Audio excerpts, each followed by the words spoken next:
Chief minister व सदर BRS Chandrashekhar Rao ने दावा किया है कि आने वाले असेंबली इंतखाबात में बीआरएस 100 से ज्यादा सीटें जीतेगी। चंद्रशेखर राव ने बीआरएस पार्टी के यौम तासीस के मौके पर तेलंगाना भवन में मुनक्किदा प्लेनरी में शिरकत की। इस मौके पर उन्होंने प्लेनरी में मौजूद मंदूबीन से खिताब किया। उन्होंने कहा कि हमने कम सियासी नुकसान के साथ तेलंगाना हासिल किया है। हम अब की बार किसान सरकार के नारे के साथ मुल्क को तरक्की की राह पर गामजन करने के लिए आगे बढ़ रहे हैं।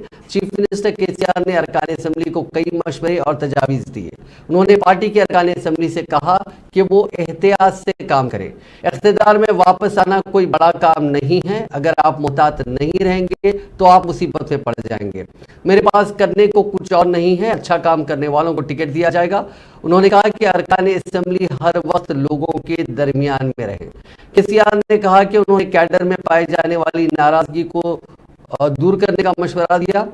हुकूमत ज़राअत के शोबे को तरक्की देने के लिए काम कर रही है और किसानों की फलाह बहबूद को अवलीन तरजीह दी गई है। केसीआर ने कहा कि रियासत में शफाफ हुक्मरानी की वजह से सरमायाकारी आ रही है। तेलंगाना की फीकस आमदनी मुल्क की दीगर रियासतों के मुकाबले ज़्यादा है। फीकस बरकी की खपत में तेलंगाना सरे फहरिस्त है।